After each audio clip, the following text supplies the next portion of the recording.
Hi, I'm Crystal, the parenting coach. Parenting is a thing that some of us just expected to know how to do. It's not like other areas of your life where you go to school and get taught, get on-the-job training, or have mentors to help you. But now you can get that help here.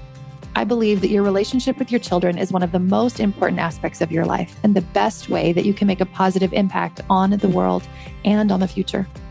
I've made parental relationships my life study, and I use life coaching tools, emotional wellness tools, and connection-based parenting to build amazing relationships between parents and their children. If you want an even better relationship with your child, this podcast will help you. Take my parenting quiz at the link in the show notes. Once we know what your parenting style is, we will send some tips tailored to you and a roadmap to help you get the most out of my podcast. I invite you to help me spread the word by sharing your favorite episode on social media or with a friend. Don't forget to check out my new mindset journal for parents at www.coachcrystal.ca/shop, which will help you to parent calm, confident children that you love to be around. Healing through the inner wisdom of archetypes and menstrual cycles with Chelsea Bretzke. Trauma is an event held in alone-ness by Dr. Becky at GoodInside. We mentioned this on our podcast interview today. You're going to hear it later in the conversation as I dig into that. We all have trauma, times when we didn't feel supported, we didn't feel connected, or we didn't feel held during those difficult times in our lives.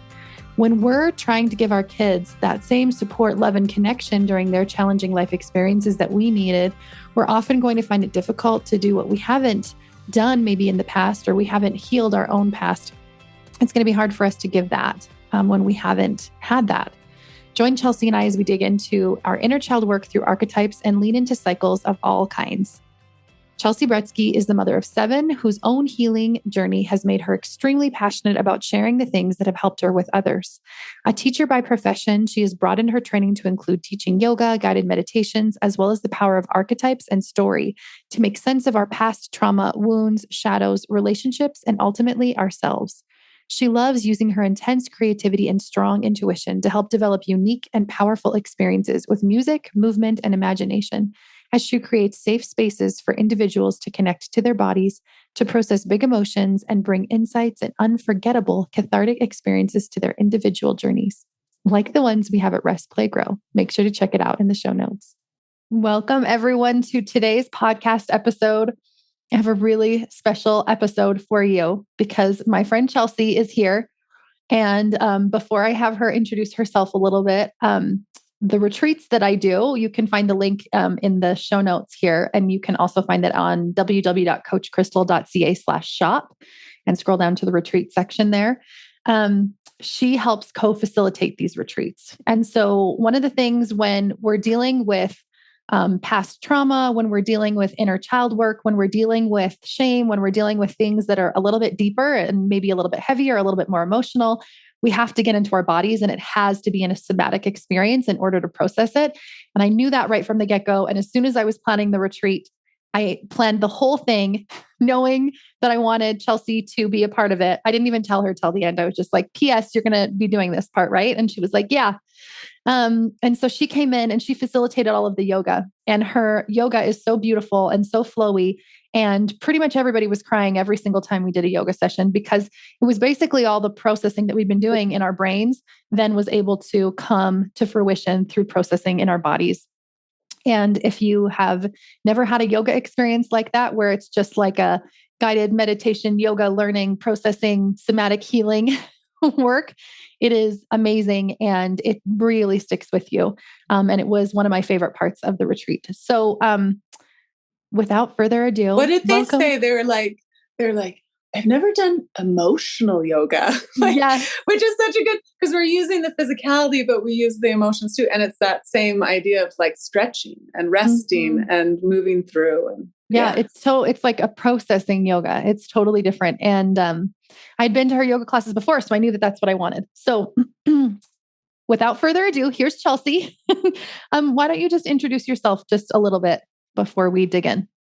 All right. Well, first of all, thanks, Crystal. You're one of my favorite people. I was just pulling up this quote. If you hang out with me for too long, I'll brainwash you into believing in yourself and knowing you can achieve anything. And when I hear that, I'm like, that's Crystal. That's why I hang out with Crystal. I seriously want that on a hoodie or something. Chelsea texted me that a long time ago, and I'm like, oh my goodness, I love that. Yeah. Yeah. That there's just so much about you that just believes that you can do it and everyone can do it and we can just do it. And when I did the seeds for being a yoga teacher were planted long ago. And I'd kind of forgotten that dream even. And they resurfaced and I had this I was going to go to a beach somewhere and I would be like immersed in this weeks of yoga. And in the end, I did it in the middle of COVID in my basement with no windows while my kids were screaming upstairs. It was so good. And it was exactly the right time for me. And the chance to use that skill in a very different way, because yoga was something that I found as a young mom. And I just found it for exercise, right? I just thought, okay, I'm post baby and what can I do in my house? What I can just throw down a mat, doesn't take space or equipment. But it very quickly became an emotional processor for me.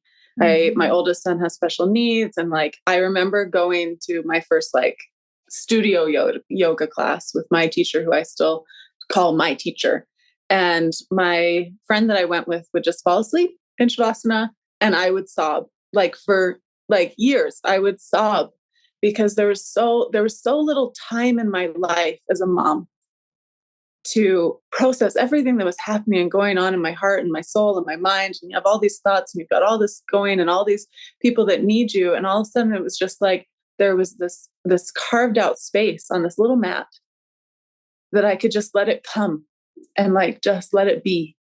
And because it was such a tool for me, I feel so passionate about using it.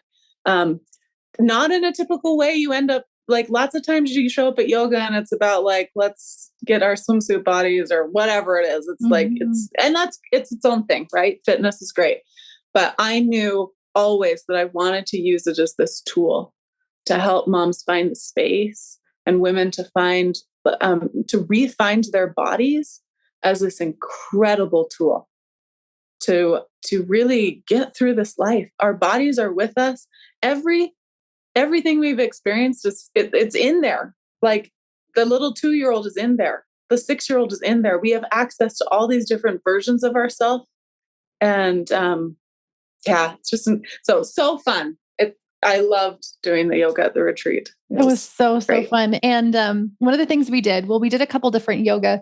We kind of just named it however we wanted to name it based on what we were talking about and learning about. And so one of them we did was inner child yoga. And another one we did was archetypal yoga. Those are a couple of things I want to bring into the episode today, because I don't even know how to explain that to people, what that actually means and what that is. And you really can't explain it unless you're there. Just know that it's amazing. But we're going to dig into that. But I also wanted to talk about, which is totally related, but might seem unrelated, menstrual cycling. And I was at Chelsea's house, and inside of her cabinet door, she had this list of the different phases of the cycle and what things you can eat and what is good for movement and whatever. And I'm like, this is so good. We need to talk about this. I've done a cycling episode a couple of years ago. It's been a long time. And I don't think we dug into this exactly. And I feel like it's so supportive to be more in tune with our cycles, and not as a way to track it so that we know exactly when our period's going to come or whatever, but to really get pregnant or not get pregnant. Yes. Yeah.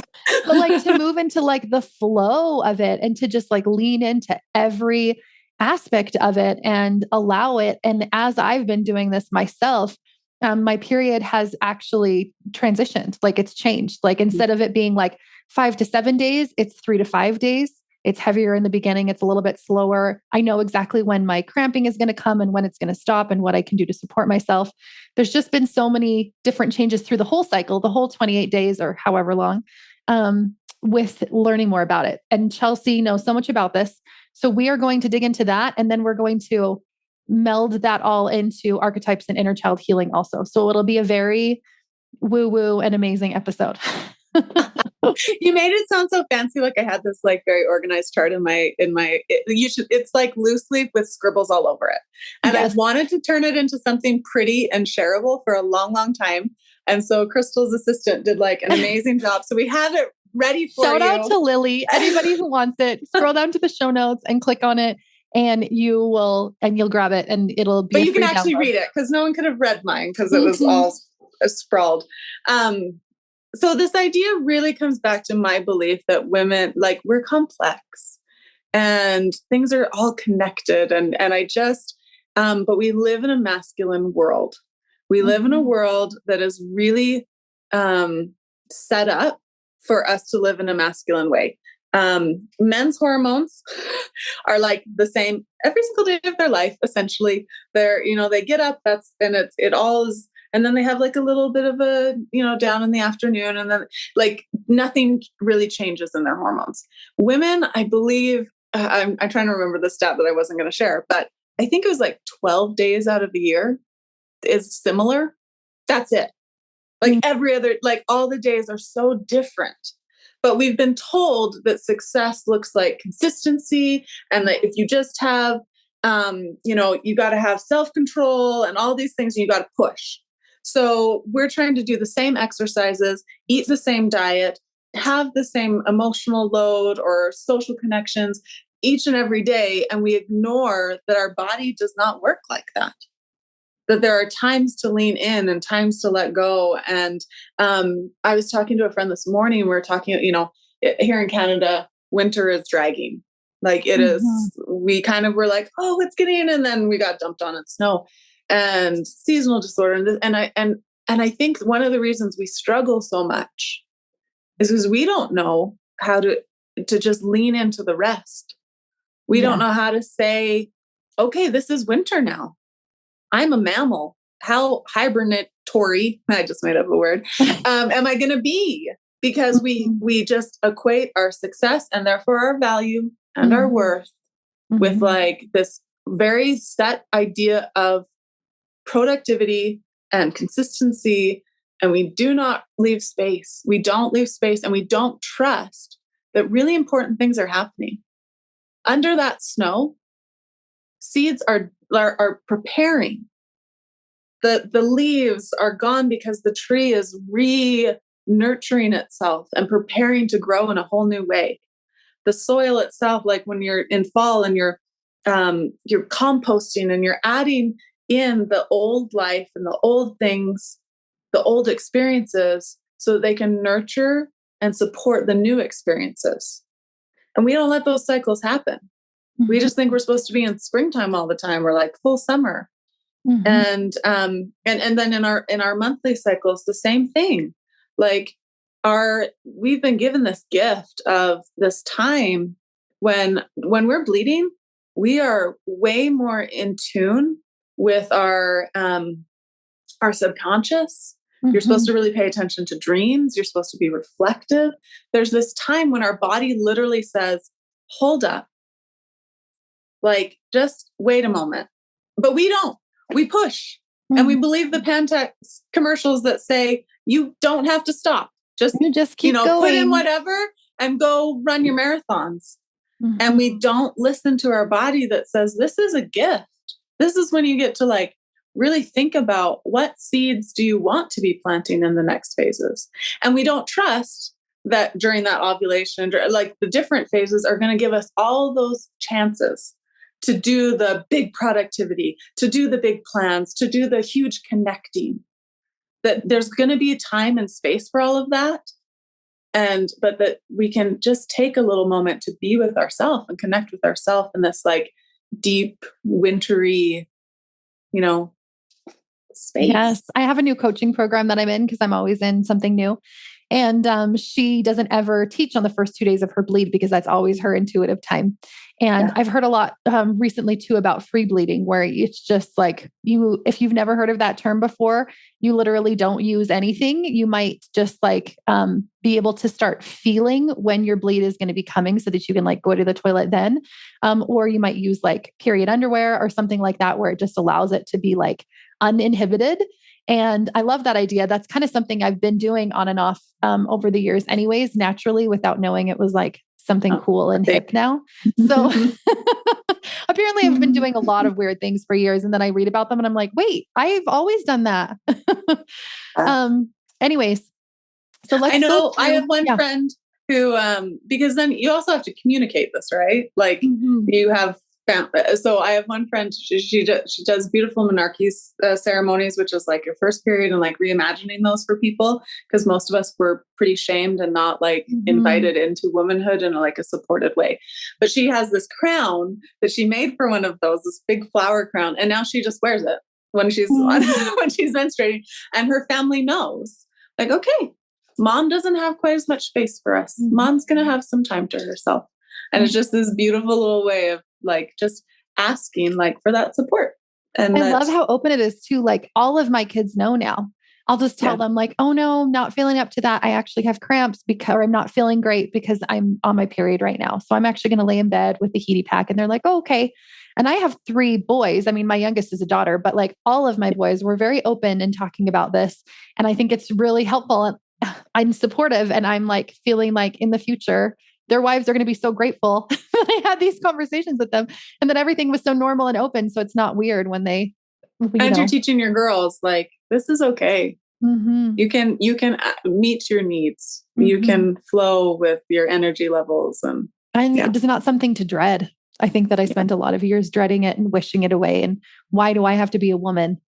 Right. Instead of, I've heard that a lot of menstruation, like pain, comes from those feelings. Like it's more connected to the shame and the, and the pressure around it. So let's dig into the cycles. And is there 4 of them, 5 of them within the cycle? So there's 4. I think there's a bonus little 5th one. Okay. All right. So go ahead. I'm interested in hearing what they are, and then especially what we can do to support ourselves during each of those, as far as like food or water, or I mean, I'm guessing water is supportive through each of them, but food and movement that we can do during those times. And this is not exhaustive. It's just kind of like things that I jotted down. So your spring phase, your follicular phase, is your maiden. So this is springtime maiden. It's your planning energy. The mornings are going to be great during that time. You're going to be strategizing and curious. There's this rising energy. And this works on the yearly as well. Like in the springtime, we don't eat seasonally anymore because we just have everything at the grocery store.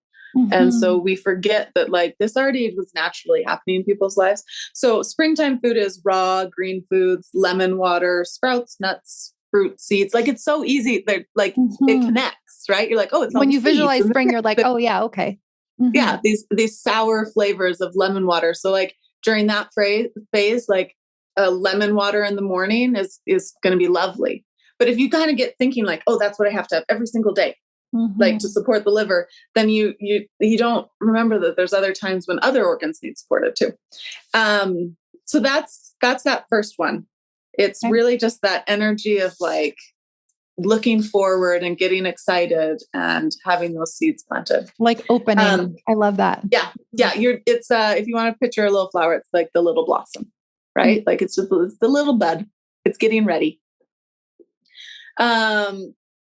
So then when you move into the summer, that's more of your mother archetype. This is when you're ovulating. This is, so summertime foods, right? Cucumber, watermelons, apples, limes. If you want more heat, it's like peppers and cherries. But then I love this. It's social eating. So I heard about this. I was listening to another podcast, where there's this beautiful organization of women. It was all women employees. And they actually sat down at the beginning of each month and they made assignments according to where those women were in their cycles. I've heard of that too. Yes.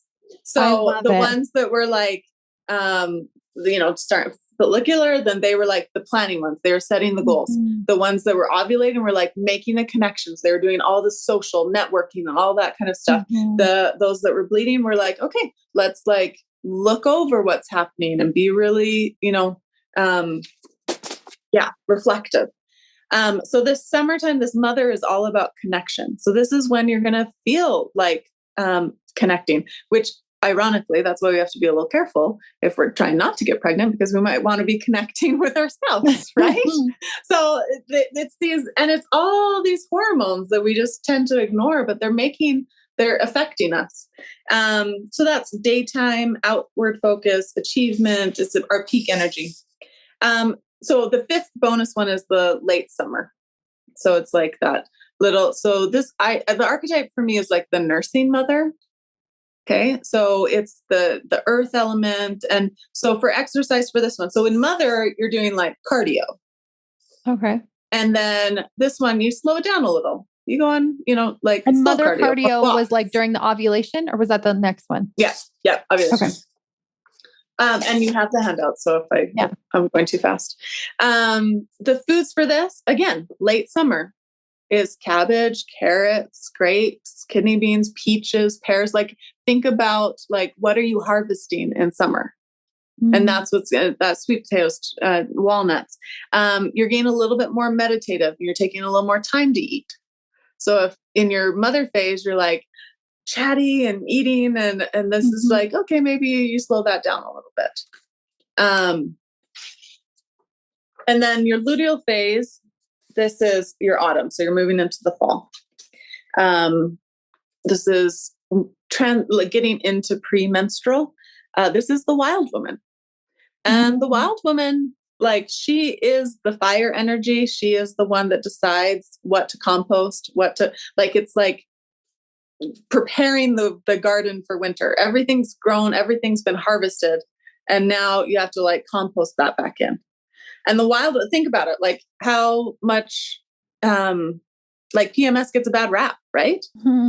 Right. But PMS is a time when we actually have a lot of, the focus is editing. We have a little bit of clarity about like, you know what? I had this big summer phase and this motherhood where like everything grew and was like big and harvesty. Well, now like what matters? Does this still fit in my life? Do I need to set some boundaries? The exercise is weights. Like building that strength. The element is air, and the organs is our lungs and our large intestine. So our lungs is where we take in and we exhale, right? They know, our lungs know what we need to keep and what we need to exhale. Our large intestine has the wisdom to understand what needs to be absorbed, what needs to come into our body and nurture us, and what is crap, what needs to be let go of. The foods are whole grains, fish, root vegetables, garlic, onion, thick-skinned fruits, mangoes, and bananas.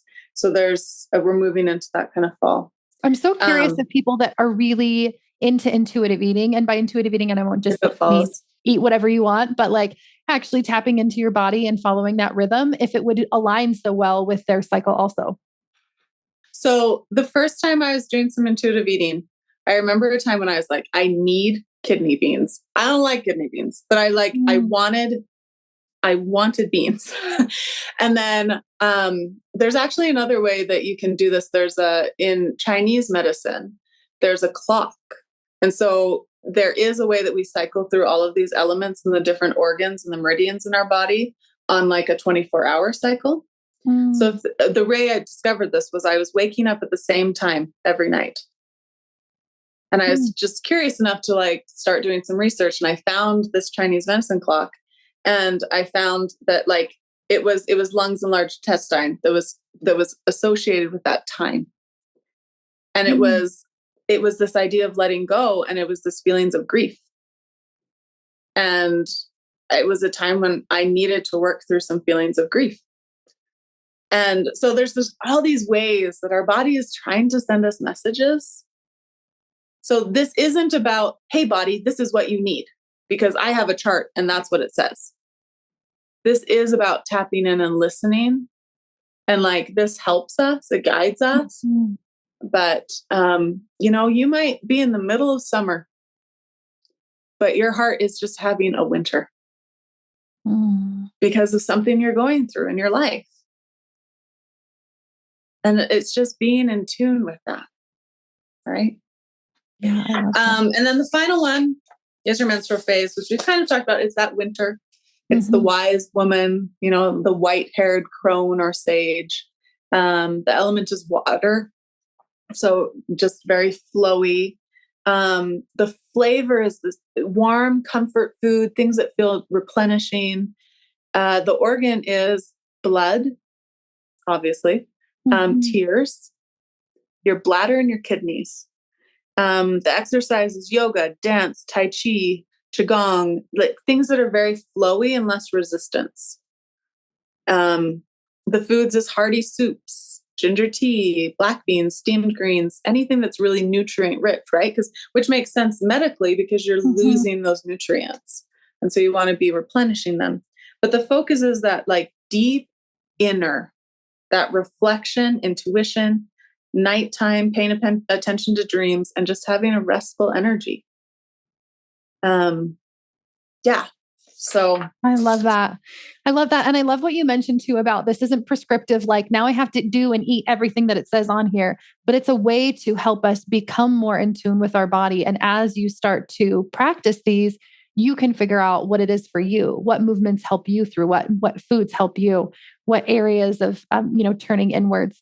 And my favorite thing about cycling and cycle tracking has been, and by tracking, I don't actually like track it all of the time, but just kind of knowing where I am, has been moving into this winter phase and remembering, oh, this is when my intuition is the strongest. And so remembering dreams from them then, or journaling, or taking time to maybe meditate a little bit longer than normal or something, and just listening to the thoughts and the ideas and the feelings that come up during that time. And just allowing it to be so much more restful. I think we think we still have to go all the time, which also you never have to go in any of your cycling. But when your body needs more rest, allowing it to have the rest it needs. Well, you talked about how we came up with the names for the yoga sessions during the retreat. And I was just trying to we were trying to be descriptive, right? Like, well, this will be our inner mother one and remothering. And then this one is inner child. And then I remember when I was preparing them and I was like, Crystal, these are rest, play, grow. Like we ended up with the exact 3 sessions that your whole retreat is based on. We rested in the arms of the mother who held us and loved us unconditionally. And then we played and we connected with that inner child and each other and got into that energy. And then we went into this future, looking forward and knowing how we wanted to grow because we'd had the other steps before. It was even just the way that the retreat was set up was very cyclical. It was very supportive. It's not, you're not going to sit there and say, now do this, and that, and now you'll be successful. It was, let's go through this experience that is naturally flowing us through the cycle of growth and rest and play. And I love it. Yeah. And I came up with that title because one of my favorite parenting books is called Rest, Play, Grow for Preschoolers or Anyone Who Acts Like It by Dr. Deborah McNamara. And as I was going through that book and then started helping mothers, I realized we need to have this kind of relationship with ourselves before we can give it to our kids. It's pretty much impossible to give to our kids what it is that we don't have with ourselves first. And I love doing it in this in-person way because there's just such a different special energy from actually physically being present with each other and taking the time outside of our regular world schedule stuff that we're doing to just take time for us. One of the things you mentioned in each of those cycles was archetypes, which not a lot of people probably know what that is. So can you explain that a little bit more? Okay. Archetypes, for me personally, is my favorite tool for healing. I have not, and that might just be my own personality. It might not click with everyone, but for me, it has been my number one access point to finding healing and wholeness within myself. I think it's because you're a 4. You're a 4, right? Yeah. Yes, I am. if you know the Enneagram, I feel like this is just very on point. I love story. I love creation. I love I could talk to you for 10 hours about Frozen 2, right? When I taught archetype, we use Moana, there is power in story. And it's this thing that transcends the culture. And these archetypes are found in all of the tales. It doesn't matter if you're reading Eastern literature or ancient or they're there because there's this deep truth to them. that I remember taking a children's literature course when I did my education degree. It was one of my most influential courses I ever took. And I remember the teacher, because I was in there with a whole bunch of going to be elementary teachers, and we're doing the fairy tales, and he's telling us how, like, oh yeah, Little Red Riding Hood, that's about menstruation and male predators. And they're like, what? No, like, that's so inappropriate. We don't want to teach our kids that. And he was like, and they're like, you can't tell me they meant to do that, like the writers. And he said, you don't trust the teller, you trust the tale. The story that comes out in our human existence and in our connection of, like, all of us humans experiencing this thing called life, there are truths in there that get expressed over and over and over again because they just are true. And nobody's creating them or discovering them. They're just revealing them over and over and over again. Well, and cross-culturally, I just started reading this story to my kids. It's called Chinese mythology. We have all these different, like, fairy tale mythology things based on different cultures. And we're going to Chinese right now. And reading about it was so interesting because each one of them is so connected to what we've already done in a couple other cultures' mythologies. Like, it definitely comes up everywhere. Yeah. Yeah. It's just this universal way to understand ourselves. And for women, I think it's just, I actually, at the retreat, I've put in the male archetypes as well, because we both, whether we identify as a female body or not, or male, we have female and masculine parts of us. And, it's like feminine and masculine energy, and we hold energy. both. Yeah. And we play out the stories of both. Most of because we live in a more patriarchal society, when we're living our maiden, like when we're actual teenagers, oftentimes we're so lined up with the masculine ways that we aren't being real maidens. We're actually being heroes. We're being the male archetype. We're trying to, like, rescue and achieve and, like, become something special. And then it's usually in our 40s when we find, like, reconnect with the maiden energy and end up going to retreats with Crystal to support that. So I guess all I really want to say about archetypes is about how you use them to heal. So I was talking to a woman who, so trauma, I loved, you can tell me who it was, Dr. Gabor Mate. Not that one? No, Becky. Dr. Becky. Oh, Dr. Becky at GoodInside. Yeah. So she talked about how there's not, like, traumatic events and non-traumatic events. That's not how it works. What it is there are things when you're alone in something.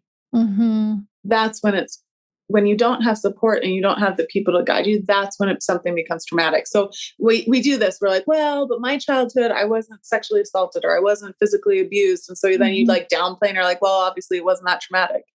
But if you felt alone in your family, if you didn't feel supported or heard or those emotions, that's going to be traumatic, even if your childhood was idyllic, right? Trauma is an event held in aloneness. I think that's what she said. Oh, and yeah. And Dr. Gabor Mate talked about the exact same thing. He said that it's not the actual event itself. It's the going through the event without being seen and heard and validated through your experience.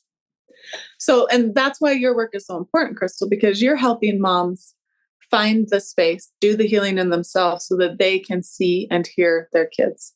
And so their kids aren't alone. That is the only goal. Yeah. That is your life work. So before we get there, though, we can't give something we don't have. So I was working with a woman, and it was just it was this little session we ended up having very off the cuff.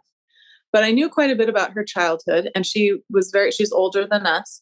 And she was very concerned about blaming her parents. Like, she just was like, couldn't go anywhere near that because she wanted to give them forgiveness and love. And I was like, yeah, you definitely can give them all of that. But right now, what we're going to do, that has nothing to do. That has to do with their wounds. That has to do what they couldn't access within themselves. But she's this incredible, like, giving person. I said, okay, when you were a little girl and you were alone, she got sent to her room and she just had all of these feelings. She said she needed to cry quietly. because if she cried loudly, she would get in more trouble. And she just felt so alone and so unlovable. Like that was the message she got from that. Her parents didn't think they were saying, go to your room so that you don't think you're lovable and have to deal with this the rest of your life. That's not what they're doing. They were just taught like she didn't eat her vegetables, so go to your room. That's like a good consequence. They didn't think they were sending that message, but that little girl, I asked her like, so what is she doing? She's in there. Like, what is she thinking? What is she feeling? And she said, they're not coming. And I was like, what does it mean that they're not coming? Well, if they loved me, they'd come. They'd be with me. They wouldn't just leave me here. And so it was difficult work, but I said, okay, you are an empath. I've watched her with children. She's so empathetic. She's so loving. She knows how to see and hear and be there for someone. She's developed that skill, probably from a lot of her wounding. So I said, okay, we're going to walk into that house. Just picture you in your bedroom. We're going to walk in. We're going to let those other adults know that we don't need them right now, that it's not about them. We love them. That's great. But they're going to leave because you're going to walk in that room and you're going to spend some time with that little girl. And you're going to tell her what you know now, which like, tell what you would say to your little girl. Mm-hmm. I'm here for you. You are not alone. This is not okay. It's not like what you're feeling. And I've done this for myself too. I have gone in therapy. I got, stuck in, we're supposed to have containers in therapy. Well, mine didn't work. I was like wide open. And there was these really, in my traumatic, and I was downplaying them, but I see that I was alone. No one was there. Some things that happened on the playground at school. The messages that I was saying to myself. And I didn't send my mother in there. I sent my wild woman in there. Like a feisty aunt that shows up on that playground and says, that is not okay what that kid said to you. That was not okay. Look at me. Look at me. You are not, the message I got was stupid girl. And it's been a message I keep surfacing over and over and over again in my life. Stupid girl. Stupid girl. How did you let that happen when it wasn't me doing the things? Things were happening to me, but I was blaming myself. Mm-hmm. And that wild woman could look me in the eye and with all of her fire and all of that energy say, this is not okay. They should not have done that. You are not stupid. I love you. And I'm here for you. And you should not have been alone. We have access to these different parts of us. I've also let my little girl show up. Mm-hmm. My mother has shown up for my little girl, but my little girl's shown up for my mothering because I have all these messages about my mothering that I'm supposed to be all the shoulds. I should have a clean house and I should da-da-da-da-da and I should all these things. And then my little girl shows up and says, hey, I just want to actually be with you. Mm-hmm. Let's play. What do you love? Remember what makes us feel good? Remember how you love dancing to music or being silly? Remember how your body is important to you and you just ignore it? And all of a sudden I'm tapping into that child is teaching me the wisdom that she had. Even when she was alone, because she was a lot. And that whole story that I have of her as a victim, I was like, except for she was also amazing. She knew exactly what she needed. She needed music. She needed her body. She needed story. And she went and found all of those things. And I can too. Right now, it's still what I need. And then when I'm showing up to my kids, I'm not showing up as this adult that doesn't remember what it means to be seen and heard. So it has just been such a powerful tool for me. I think it's so beautiful to tie in archetypes and story to inner child healing because it is all about story, right? Our brains create story anyways. And so to heal through story, to heal through archetypes, to heal through going back to those moments. And like you said, it doesn't have to be something huge. It doesn't have to be this crazy event that happened in your childhood in order for you to be feeling that trauma in your body. And going back to it and bringing those archetypes, those different parts of ourselves, because archetypes are really just different parts of us, just different ways of us being at different times. And they're all still in stages. there. The 3-year-old's in there, the 6-year-old's in there. All of those pieces of us are still in there. And they still have all of their stories that their brain has made. Because when you're a child, especially, being loved or cared for or nurtured, like that all is life or death. That's why it's so traumatic, because they rely so heavily on their caregivers. So if they think they're being ignored or not cared for, that feels like death to them. And they are going to come up with all sorts of meanings and things just to survive. Because the brain wants to survive, right? So the brain is going to offer all of this stuff. And to go back in there and see it with older eyes and see what is really happening here. And what did you really need? And how did, like, just honoring. I think that too. So the next place I want to go with my healing is, I think I need to go to my young mom, like me as a young mom, as a young married person that just thought, like, I had all these expectations for myself as a mother and a wife, that just thought like I had to do all this stuff, and how like alone she did feel in that. And to rewrite that story and just be with her and understand what she was feeling and why she thought that. And then offering her some new, it's kind of like coaching yourself. It is because right? It's sitting with processing, reframing, moving through. It's the same way, but through story. And I think you do such a beautiful job of facilitating this in a physical way, like in our bodies through yoga. And Chelsea also taught a class on the heroine's journey and for one of the evenings as well. And I had this grand idea where we'd all be like sitting around the fire and like burning things in the fire and just, integrating. And it was freezing cold and we were squished in this tiny little cabin because they're fairy tale playhouse cabins that we're sleeping in. And we're all squished in there. And it was such a beautiful conversation. And it was such a beautiful event. It's just a great time. Yeah, it turned out exactly. I am excited. There's going to be spring this time. It's I'm so excited. I feel like it's just going to bring a different energy to it, right? Yeah. It was exactly what it needed to be for that experience. And this experience is going to be that bud, that opening. Our retreats are going through a cycle. I know. We didn't even do it on purpose. It happened. I love it. And then I'm going to do a fall one too. So it is going to be like, it'll be just like that. So thank you for being here. We're going to close up this conversation, but for anyone that is interested in learning a little bit more about cycling and wants that download that we talked about, just scroll down to the show notes and you can just click on that and put in your email and it will download automatically. And also we would love to see you at the retreat. It is a amazing space. Within like the first 2 minutes of the retreat, I'm pretty sure everybody was crying and everybody felt connected and everybody felt like kindred spirits, even though we'd all just met. And it was such a great experience and such a supportive container for healing and for propelling that growth. So if that calls to you, if that feels like it would be supportive for your growth, come and join us. We would love to have you and to guide you and support you and be with you. And if you have any questions, reach out and let us know.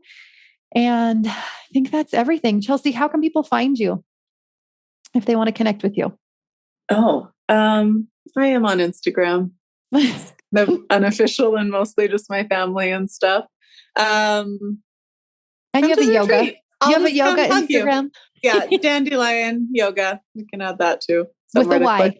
Dandelion Yoga with a Y. And and come to the retreat and hang out. That's the best way to hang out with Chelsea. I give good hugs. Yeah. Okay. Thank you for being here. Thanks, Crystal. Thanks for listening. If you'd like to help spread this work to the world, share this episode on social media and tag me. Send it to a friend or leave a quick rating and review below so more people can find me. If you'd like more guidance on your own parenting journey, reach out.